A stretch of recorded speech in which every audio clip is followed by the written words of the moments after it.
Yeah, man. Welcome to the Keep Going podcast. We got Julian Caldwell all the way from, where you from, bro? Riverside, California. Riverside, California. 2 class in Riverside, man. Come on, baby. 3 class. And then the second coming of Ashton Hall, D.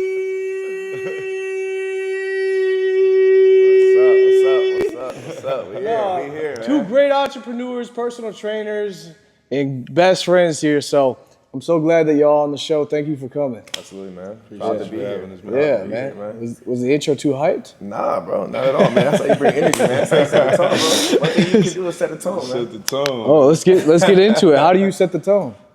Honestly, man. Energy is contagious, bro. Yeah. You know, whatever you come in with, you know, a lot of people gonna follow and pick up after it. So I think that's a big key right there to everything. What you thinking about, man? Same thing. I was gonna say the same thing, man. Energy is everything, man. Setting the tone for the day. You know, just being disciplined, man. Just being focused. Yeah. It starts with energy, though. Right. Yeah. So, like, when you guys are working with your clients and whatnot, does energy matter before you sign them, or you guys make sure that it doesn't matter, just the money, or do you have to align yourself in that capacity? Well, I think for me, it always depends on the person. Everybody's different, you know. This, being a trainer, you're going to experience different walks of life, people from different walks of life. So I think, being able to adapt and being able to handle, different types of people. Sometimes energy might be up, Right. Sometimes, energy might be a little bit, lower, you might be a little bit more serious. Right. So depending on the conversation, depending on the client coming in, but always definitely gonna be positive, definitely gonna set the tone. Right. You're the same way, D, right? Yeah, no, I agree. I think you feed off the person you're in front of, like you got to come and meet them where they're at. And, everybody don't need a hype man, Right. and some people need just transparency. Some people just need honesty and for you to also, be vulnerable. So like, I think usually I meet people where they at, man. I meet people where they are and provide them with that certain, energy level. To, 100%. No, I agree. Like, you definitely have to meet people where you're at, but just a little context, both of y'all are personal trainers, LA focused, LA County, however you want to phrase it. So you guys have been doing that for how long? I'm curious, each of y'all can share. In your niche, too. So I've been training seriously for 7 years. Why you say it like that? Because during the process of me, playing ball, figuring out kind of like where I wanted to go, if I still wanted to, try to pursue playing professional overseas, or just, dive right into, training and building my own business. During that process, I was still working with clients, working with athletes, but I know deep down I wasn't taking it, to 100%, kind of 120%, locked in. So the last 7 years is really when I, put my foot on the gas, man, and ever since then, man, it's been nonstop. All gas, no brakes. No brakes, man, no brakes. So wait, let's get into your story a little bit. You're born at Riverside. You played basketball, right? So growing up, playing sports, basketball, then you go to college. Like give me a little bit of context. So pretty much been playing ball my whole life. 4 years old, had a ball in my hands. Played travel ball, did all the different circuits, stuff like that. High school, college, had the opportunity to get a full scholarship to Colorado State Pueblo, which is a D2 in Colorado, an hour and a half south of Denver. So it's super cold out there. Oh my gosh. -10 during the wintertime. So terrible, man. Being a Cali boy, going to a state like that, it was a culture shock. But I think during times like that, it's kind of like where you figure out who you are and if you really want to be dedicated to the sport, to the craft. So during that time, it was all basketball. That's all I kind of knew. And then I went to pursue, my dream, going to the NBA. Yeah. I thought I was going to be the next LeBron. I'll tell everybody, I let him have that. You know what I mean? I let him have that. You know what I mean? But, so unfortunately, obviously, I didn't make it, try to pursue playing overseas and stuff like that, and then just dove right into training. So I always knew deep down inside that I wanted to help people through the art of fitness. Yeah. And I think basketball taught me a lot of different things, how to network with different people, how to be adaptive, how to be a team player, how to be disciplined. So you learn all these different qualities and stuff for later on in life. And sometimes, life can kind of like turn you the other way, but during that process of me, playing ball, it taught me a bunch of different things that I was able to, take on and and kind of bring to the table when it comes to fitness and really helping people in that aspect. So I always knew I kind of wanted to run my own gym and be a personal trainer and be able to help people become better, become healthier, become stronger, disciplined, mindset, you know, just a combination of everything positive. I always knew I wanted to do that. So, you know, ever since then, man, I've just been locked into that, man, running my own business. Was fortunate enough to, you know, COVID happened, so I trained at 24. I was there for about a year. Transitioned over to Equinox, which is way better over in Santa Monica, different clientele, different, you know, type of people. So it allowed me to grow. And then COVID happened, man. But, you know, during that time, I was able to focus on myself, learn a lot more. I think a lot of people during that time were able to, you know, kind of like learn other things, learn other skills that can help them become better, financial, you know, literacy, stuff like that. You see a bunch of people getting into stocks and investing, starting their own businesses. So I was, you know, one of those people as well to be able to learn and, you know, put my knowledge, you know, as much knowledge that I gained through, you know, fitness and training at, you know, those box gyms and stuff like that. I was able to start my own business and was fortunate enough to have, you know, access to a gym in Long Beach. And I've been there for the last 4 years running my business, and it's been up, man. It's been a success. So I've been able to make more money than I ever have while, you know, obviously helping others become better, you know, through the art of fitness, man. So it's been a blessing. It's been a blessing, man. Amen. What about you, D? I want to hear a little bit about your story, your background. So yeah, definitely, like, you know, similar to Julian, you know, I grew up playing sports, you know, grew up playing all sorts. Where'd you grow up again? I'm from Long Beach. I grew up in Long Beach.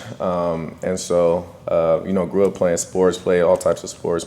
I'm, you know, grateful that my parents kept me active and put me in stuff to, you know, understand the art of, you know, team building and, you know what I'm saying, discipline, hard work, right? Earning stuff, you know? And so I think definitely, like, you know, like playing sports, definitely laid the foundation for where I'm at now and allow me to learn characteristics that you have to have playing sports and take it into life as well, take it into business. And so, you know, grew up playing football, always had my heart, played baseball, basketball as well, but football definitely like had my heart. And so, what position in baseball? Baseball. I played third base. In baseball. Really? Ironically, so I wasn't taller than him like that. But you know, an arm, no. That's why I really didn't play baseball.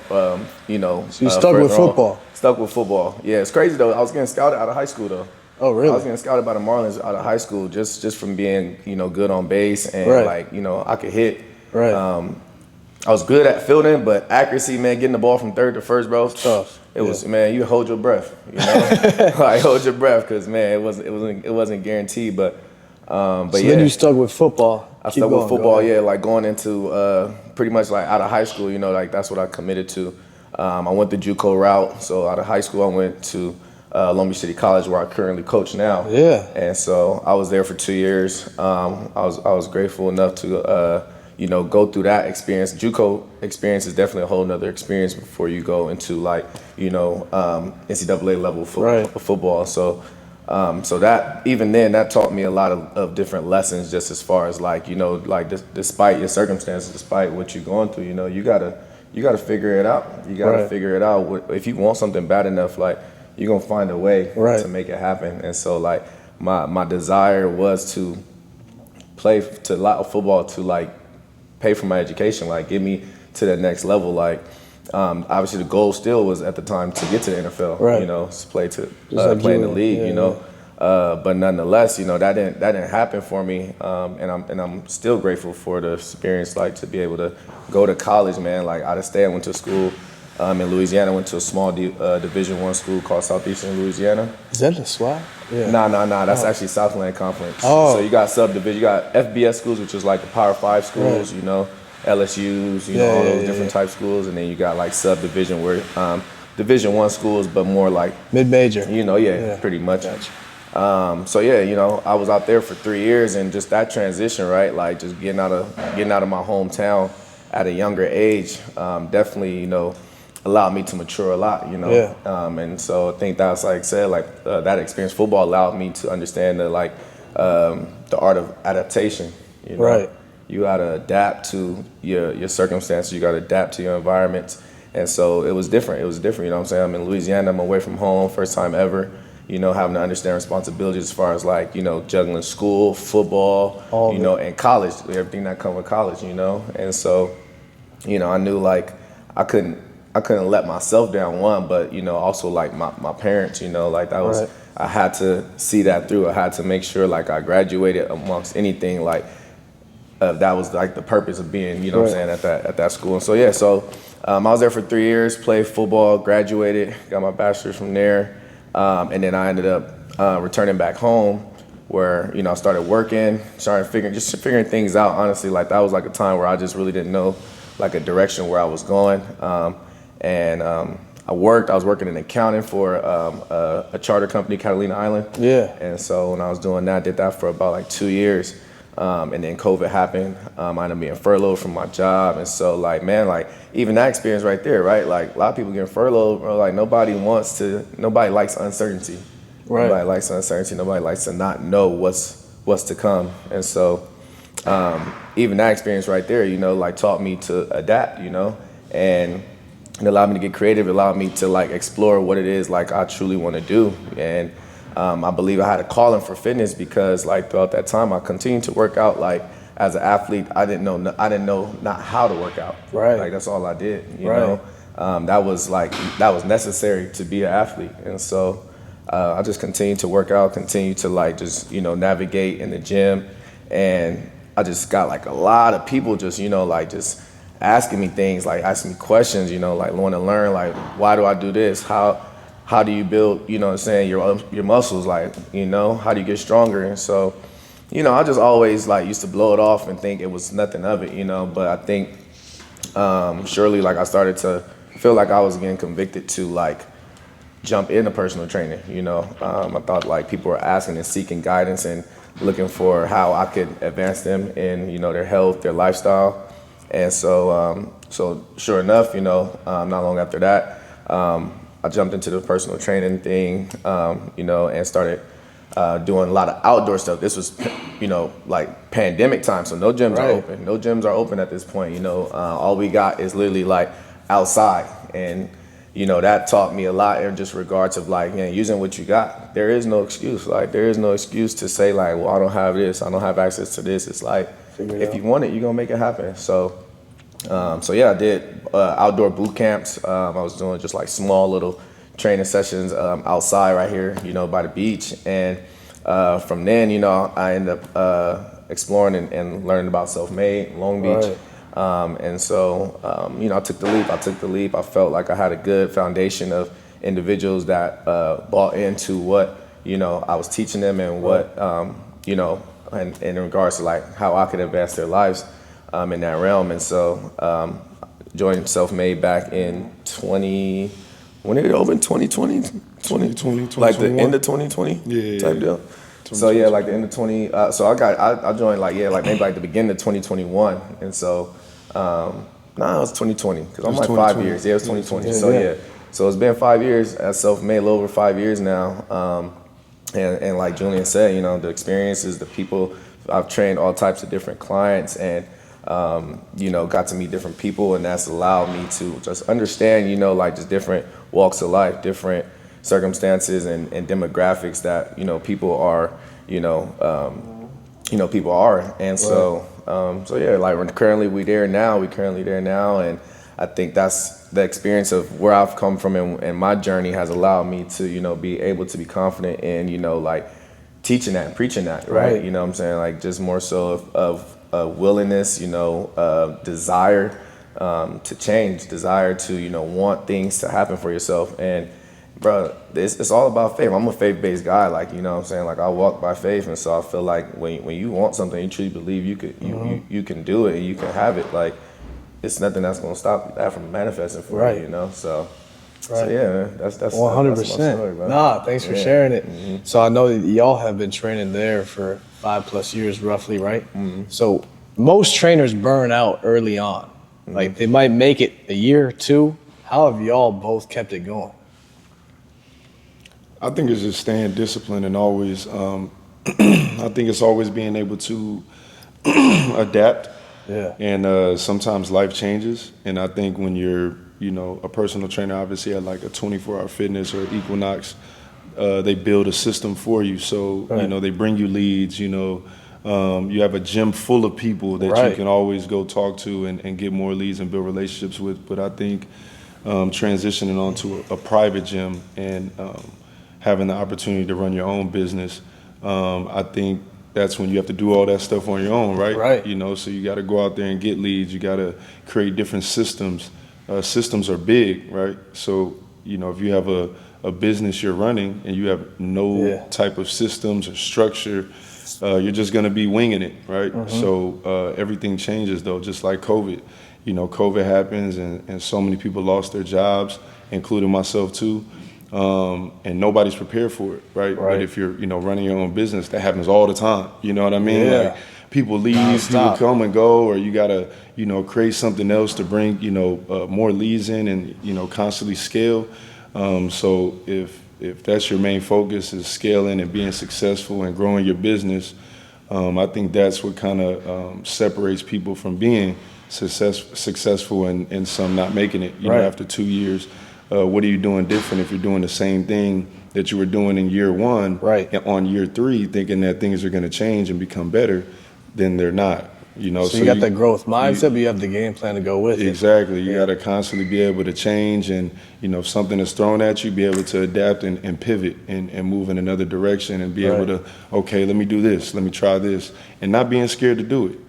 Don't be scared about what people think about you, or getting on Instagram or getting on social media and showing your personality, because vulnerability is a big thing as well. People want to know who you are. Right. So if you're scared to, kind of be outgoing and be out there like that, then it's gonna be real hard. So I think it's kind of knowing who you are as a person, and then knowing, okay, I can do this, and maybe it's not for me. And there's nothing wrong with maybe transitioning into something else, but I think that's what kind of separates people from being successful when it comes to personal training and running your own business, and then some people who kind of fall off a little bit. Yeah, I keep hearing the word adaptability being used, or adapt, pivot. Same thing. You're going to probably build off of that. You like to adapt. That's how you've been going as well, or do you got more to add on to that? Yeah, I agree. I mean, I feel like entrepreneurship in general, man, it could be a heavy burden. It could be a heavy burden. I think a lot of people don't really understand what all goes into entrepreneurship. You working for yourself, and a lot of times it comes to a point where it's like you have to continue to like apply pressure, and make the necessary changes. You have to understand, like, this is like entrepreneurship is like full of trial and error. You got to see how things work, what works for you, what doesn't, and sometimes what's broke, don't fix it, but also what can be better. Always, there's always something that you can improve, like systems you can improve. And I think that's a big key, like Julian said, like for longevity and entrepreneurship. It is constantly like understanding that like what you did then isn't going to help you get to where you want to go further, And so, I think it's all about, making sure like you're constantly reflecting and taking inventory of what it is that you've done up until this point, what has worked, what hasn't, and just continuing to like, figure out like what ways that like, what things are allowing you to necessarily go where you're trying to go. Right. So yeah. Another thing I would say too is just like, man, like it's heavy in regards to like, you sometimes always feel like you're not doing enough. Right. And that could be a blessing and a curse. It could be a blessing and a curse, because you could be hard on yourself when it comes to like entrepreneurship and just always feeling like, you're not doing enough. You're not doing enough. But a lot of times, man, it's just a process. It's just a process. Like, it's just refining yourself, like, to the point where like you're constantly getting better. And it's like, as long as you're getting better, then you're doing enough. You know what I'm saying? You're doing enough. And it's hard to shake that feeling and not necessarily like have that mindset as an entrepreneur, because like the weight is on you. Right. The weight becomes on you in regards to like, if you sink or swim, so yeah, it's a great, and I always say this too, like, as hard as it gets, like I'm grateful for the place and the position that I am to be able to do this, because at the end of the day, like, a lot of people won't get to experience that. Right. You know, a lot of people won't get to experience that. A lot of people are okay with like comfortability. Oh yeah. You know, and certainty. Right. And so with entrepreneurship, it's a lot of uncertainty. It's a lot of things that you have to prepare yourself to adapt to. You know, right. Just in case, like, you know, things don't work out, and it's just like Jay said, how do you pivot? How do you continue to, like, you know, necessarily like reflect on that and refine it to be able to, you know, to be able to adapt and get back where you need to go. So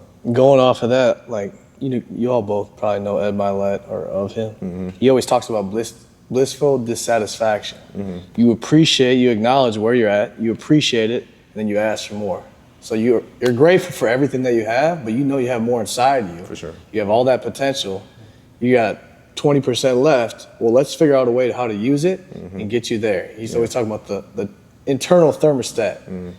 Most people are running on 70 throughout their whole life. Then they'll get hot, 75. Then they'll get up to a 90. Then they'll go back down. But building that discipline, that consistency, that growth, that strength, surrounding yourself with the right people, and then asking for more, getting to that place where you want to be. So you find somebody sitting in the situation you want to be in, ask for help, and keep it moving, right? So I always think about that blissful dissatisfaction that he describes. So you're happy, but you want more, you can ask for more, right? And you walk by faith. I want to get into that a little bit because that is such a big role in your life. I want to know how faith and fitness have worked together for you. Yeah. I feel like, man, like, faith is something that you really gotta build on, you know, and necessarily, like, it's hard to always necessarily operate, you know, on that frequency, because you don't see it, you know, and faith is a blind belief. Yeah. You know, it's a blind belief because you're not supposed to see it. Right. You're not supposed to see what that looks like. You know, it's good to envision it and have a sense of, like, vision for whatever that may be. But, you know, I'm a big believer in just that, like, when you believe in something, like, it's gonna happen for you. Right. You know, there's so many, like, obstacles and, like, adversity that I feel like, you know, without faith, like, I wouldn't necessarily be in positions that I'm in right now. You know, and so it's big to operate, you know, with that, because the thing is, like, I feel like without it, you like, you're constantly, like, in a sense of worry, a constant sense of panic, you know, and overwhelmed, like, feeling, because, like, you just necessarily don't believe that anything has happened because of your faith, you know. And so I think when you don't have it now, like, you just constantly in that state of mind, and we all, like, you know, we've all been in that space of, like, anxiety, you know, depression, to where it's like we're just so overwhelmed with the uncertain. And that's just because, like, we're not reminding ourselves constantly of all the things we've already been through, all the things that we've already overcame. People have all this anxiety nowadays, but they don't have enough faith. People say, I need to think about it. I tell them, pray about it. And then I also tell them, you know, you're not self-sufficient, because if you don't have God or faith, 100%. You wouldn't be 100%. doing like what you said, man, prayer is sufficient, you know. Like, a lot of people don't have that, you know, in their life, and it's a powerful thing, you know. It's a powerful thing. It's easy to get away from it because, like, what you pray for is not just going to appear right away, you know. But that's the faith role, you know. What about you? You have more spiritual beliefs, you have more religious beliefs. I'm curious, like, how do you have that intertwined with your life? For me, it's always been, you know, God, you know, over everything. So that's in your bio, isn't it? God over everything, man. Like, you know, so I know some people are spiritual, and, you know, I don't really try to get into that too much, just because I know it's a lot of controversy. But you know, you got people in different environments, different walks of life. You know, how does God connect to somebody that's, you know, in India? You know, how does God connect to somebody that, you know, grew up in a certain environment and might not have had this, you know, upbringing? So I feel like God connects to different people in different ways. For me, it's obviously it'll be more of, like, you know, Christianity. I'm Christian, but you know, God is over everything. You know, even when it comes to spirituality, I know people do a lot of the, spiritual stuff, and Right. there's nothing wrong with that at all. Right. Like, I'm very knowledgeable, in that type of space as well. But just know God created that too. You know what I'm saying? What- So like, God created that too. Just to clarify that. So What would you tell somebody that doesn't believe in God? Because I tell them, look around. Like, Yeah. That's just as simple enough. I always I base everything off of sports. So like even with my Yeah. clients and stuff, I go back to basketball. So that's kind of like how I was brought up. But even like a basketball, right? Like, it's a leather ball with a bunch of air in it and some lines, and somebody wrote Wilson or Nike on it, but somebody had to create the ball, right? So somebody had to create these weights and somebody had to create this car. So God gave us the ability to be creative, just like He is, and I think that alone is itself is like, how did all this stuff get here? With just boom. Like, I feel like there had to be a creator, right? So God that's gave kind us of the like ability to be creative, you said. exactly, I like that. yeah. So I think that's what it comes down to, kind of looking at the bigger picture and not really focusing on just me, and I'm got all these different problems, and why is this happening, and God wouldn't have done this. But I think God puts you through the toughest times. Bro, You know I live in Orange County. I've been living here about a year or whatever. Yeah, These people got first world problems. They're getting pissed about their Starbucks order. I'm like, come on, we're so blessed that's ridiculous. You know what I mean? Yeah. So people got all type of problems, man. And I think God puts you through, certain people through different struggles. Yeah. For their journey. Everybody has a different journey. Even when it comes to your parents, your cousins, Right. your mom, your dad, sometimes people get, so worked up because, of the relationship, but not knowing that those, they're still going through their journey as well. You know what I'm saying? And God has something out, for them, Right. and for their, for their path. Right. It might be a little bit harder, but who's the judge? You know what I'm saying? So that's how I look at it. And for anybody who's, having trouble with that, I feel like, God created everything. So just kind of like look at it like that. Like, you know what I mean? God created everything. God created everything, Right. man. I like when you said how He gave us the opportunity to be creative, because then everything comes from that too, right? But talking about faith and fitness, getting more into the fitness side of things, both of y'all are scholarship athletes. If I were to tell a young man or woman at home that's seeking a scholarship opportunity, what would be the number one tip you would recommend for them? Man, I would say for number one tip I would give Go ahead. You like can a look young- into the camera and just tell them. I would say like the number one tip I would give like a young athlete for seeking out, scholarship or just, even professional, opportunities. I would say, man, it's just really just, asking yourself, like, are you giving it your best? Are you giving it your best? Because you can live with the fact that if it does or doesn't happen, and actually like can say like you gave it your all, like you gave it your best foot. Yeah. You could live with that, and usually like putting your best foot forward and really like applying yourself, putting the work in, like it will happen. It will happen. You'll earn that. And so I think in life, everything, we're given what we're earned, and so it's just about being able to look yourself in the mirror and truly say you gave it your all. Yeah. What's an actionable item that you would tell a kid that's seeking a scholarship? Like, actionable item. Yeah. Man, consistency. Oh, okay. I'll say consistency, and it's so cliche, but I would say, man, like it's really just I tell my guys, I tell my kids, Because you're a coach too, right? Okay. Yeah. So I tell my kids all the time, like one, effort shouldn't have to be coached. Like we shouldn't have to coach effort. Like if you truly love what you do and you truly want to get to like that place you want to go to, like the effort has to be there. Like on your good days, on your bad days, like you can't just show up and give good effort when you feel like it. Like effort got to be like displayed like daily. And yeah, not all days are gonna be as good as the others, but necessarily like the effort has to always be there. Right. Yeah, effort has to always be driven. What about you? What do you think about? What's your number one tip to tell somebody that's pursuing a scholarship? It goes back to consistency, being consistent in your craft. You know what keeps popping in my head though? That I don't know what it's from. It's social media, but the consistency. Who says that? Is that Eric Thomas? Consistency. Yeah, that's stuck in my head. I think it's one of those little audios though. I hear it all the time too. Right. Yeah. But I think it goes down to that. Though. Yeah. It's like, sure.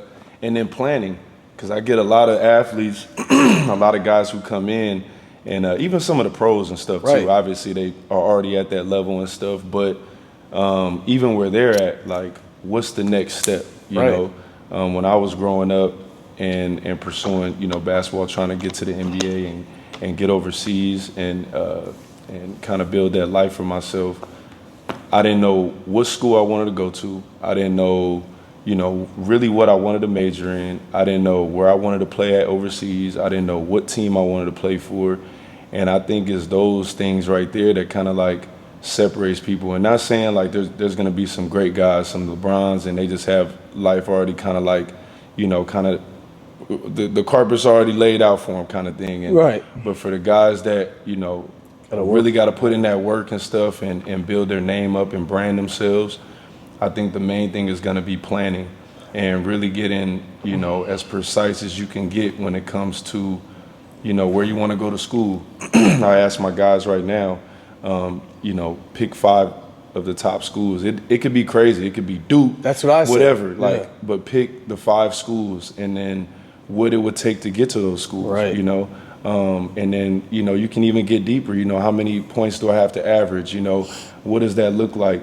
And I think when you have this plan set out, now it's a little bit easier to knock the steps off. But if you're just winging it, like, I just want a contract, I just want a scholarship, I don't care where I play, then you're going to end up wherever, and they're going to give you a scholarship somewhere else, and you might have a good career, might have a bad career, but I think it's kind of being extreme with it too. Like, if winning it were a game plan, everybody would be doing it. And we'd all be successful, but that's not a freaking game plan. Exactly. So it's like, what are we doing half the time? So I think getting clear and specific, like Jim Rohn talks about it, Jack Canfield talks about it, you get clear and specific on what you want, personally, experientially, giving and receiving wise, and figure out who can best help you, you're golden.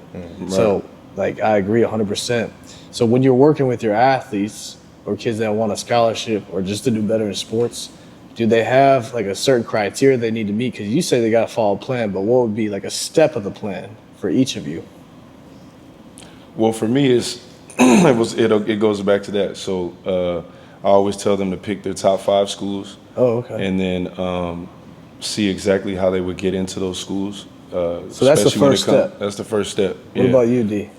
For me, I think it's just more so like Jay said, really understanding where you want to go.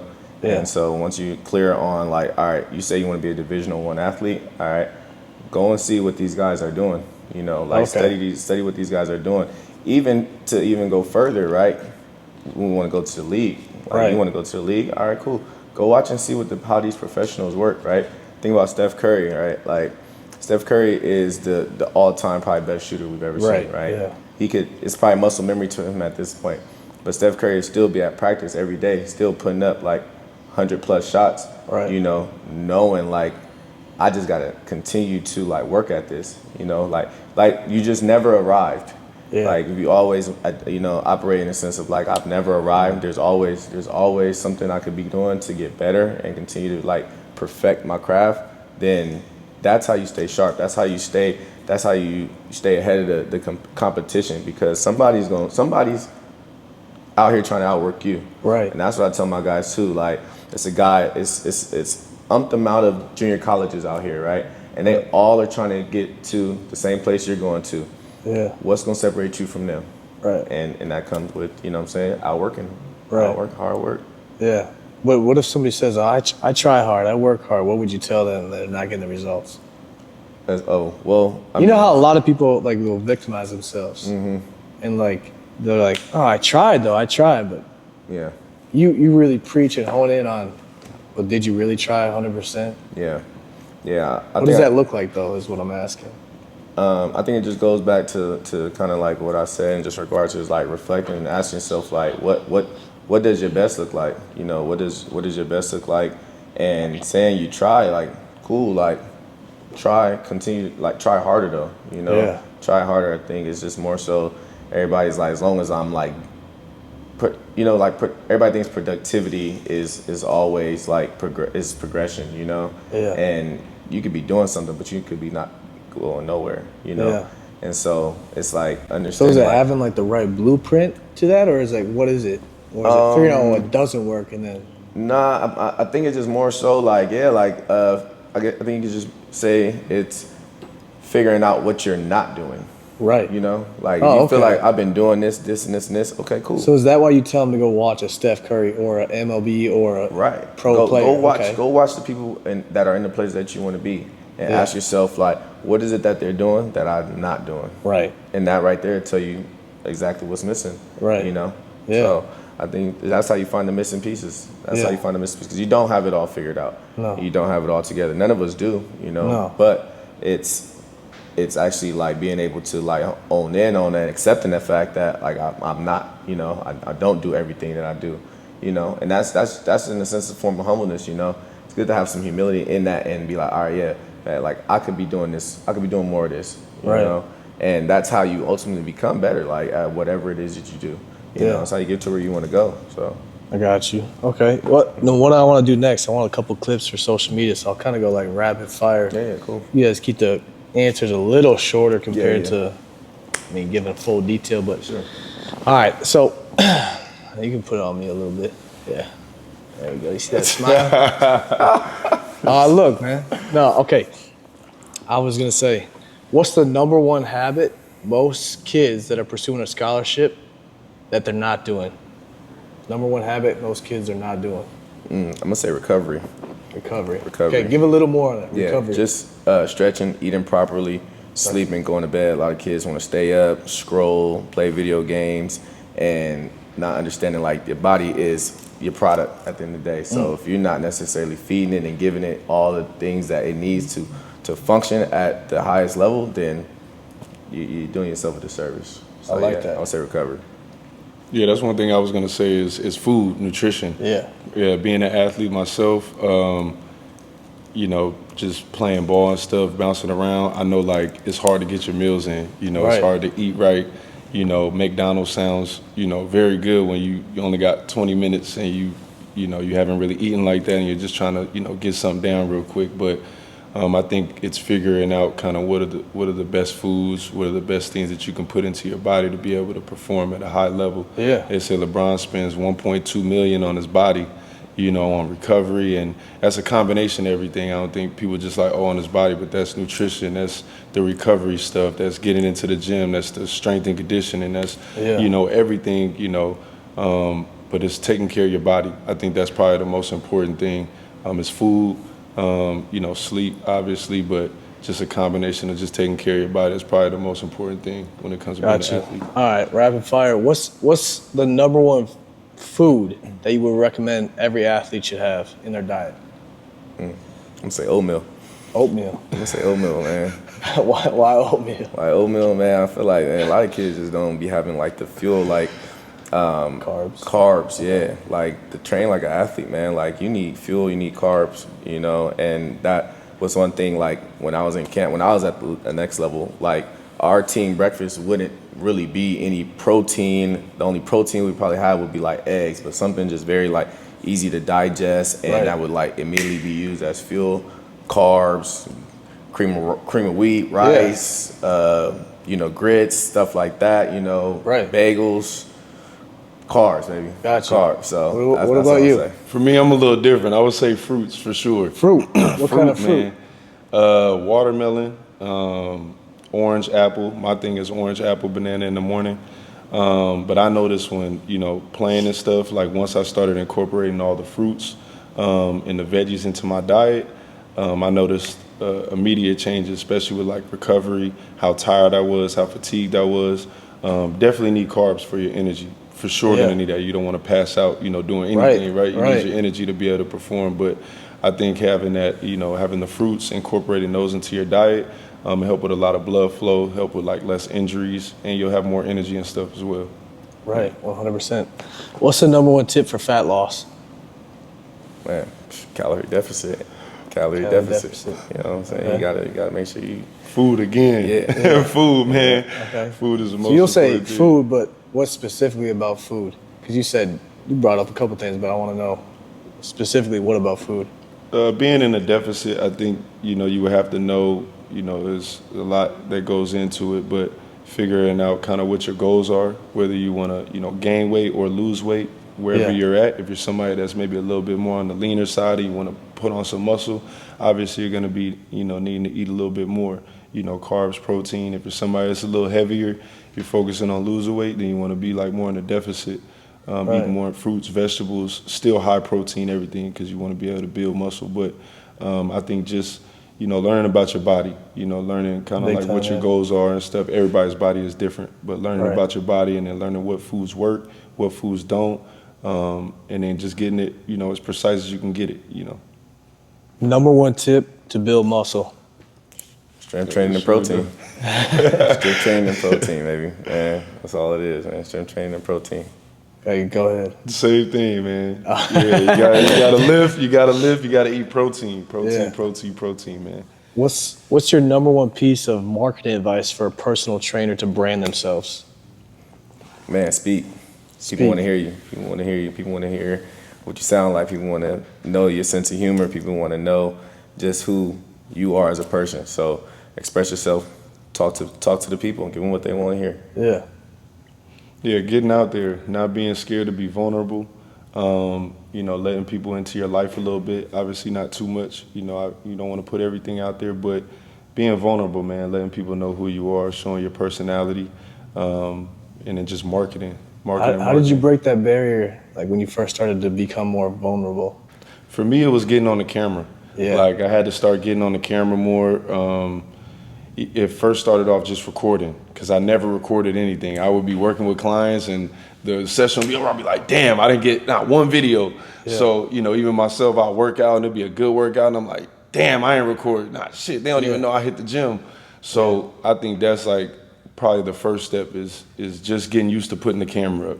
Just getting used to getting in front of the camera, whether it's you, promoting your clients, promoting their successes. Yeah. And then obviously promoting yourself, just being able to record yourself in the gym. And I think later on, once you start getting comfortable being in front of the camera, then, you'll start being able to talk a little bit more. And then just step by step, if you're, could just like rip off the Band-Aid and get out there and start talking, and by any means, but depending on your personality, right? Personality is everything. So if you're more of an introverted person, then kind of ease in there, take your time, but don't take too long. Right. You got to take that step if you want to be able to grow. 100%. Yeah. Okay, let's finish it on this. I want to know, this is the Keep Going podcast. What keeps you going? Man, what keeps me going really just knowing like I'm an influence, like, and I want to and I'm giving the right influence to people, like to my clients, to my athletes, understanding like, it's a lot of people watching and seeing how you operate and how you necessarily like evolved over time. Like they're taking heed to that and actually like walking and trying to like, adopt some of those, traits that you possess. So that's what keeps me going. I always wake up and I got a poster on my wall right now, on my mirror in my bathroom right now that just says like, continue to pour in yourself so you can pour into others, and so that always just tells me like, make sure I'm doing the things I need to do to make sure like I'm recharged, I'm resetted, so that when I get out here in the world and I'm actually being able to like, interact and be amongst these people, like I'm giving them what it is that, I've poured into myself. So yeah. I love that, man.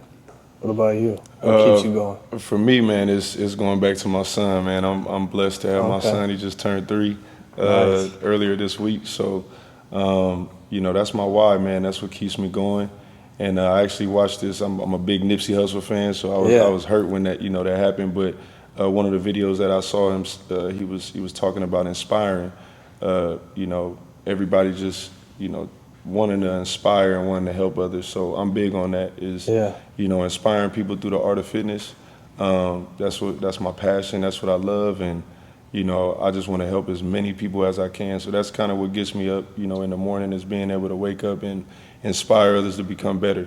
Even if it's, little by little, 1% each day, Right. it's better than nothing. So Yeah. little by little and just trying to help as many lives as I can. So That's beautiful too. I know for me, always motivation gets me up, inspiration keeps me going. So with that being said, this is the Keep Going podcast. Drop your handles. I want to know how we can support y'all. Yeah, absolutely. Yeah. Darren Johnson, you can follow me on Instagram at d.rock_J, as well as TikTok as well, same concept. And then you can find me on YouTube as well, Darren Johnson. Click, subscribe, follow, save. Let's show him in the camera. That's your profile. That's him. zoom in on the camera. No, I'm telling you, this is Ashton Hall. This is the OG. I'm telling you, he's the OG. He was there before him. No, so what do you think about him actually? I want to know. Man, I like Ashton Hall. In regards, I think like I watched him kind of like a couple years back in regards to his journey. I think right now he is at a platform where it's very like influencer, right? Right. Like very much of an influencer face. Would you ever And want to so, be something like that though? Like at that point? If I'm being honest, I just want to influence and inspire people. Yeah. Like whatever that looks like, whatever God's plan is for me, in regards to that, it don't have to be that, It don't have to be that. I just want to be able to, be a positive influence on people, on my kids, and You got kids? Well, when I say my kids, I'm my athletes, Yeah. my guys. Just and checking. so yeah, man, like I don't like riches and glory and all that stuff, man. Like if it comes, it comes, But I just want to make sure I'm wise enough to do the right thing with what God's given me. Hey man. So, yeah. What about you, man? What are your handles? I'm like where we at? Hold it up for the camera, man. Come on, Show man. it to him. Follow me on Instagram, every other platform, Julian Caldwell, Fitness King J _ at the end. All right, Instagram, YouTube, TikTok, everything, Fitness King J.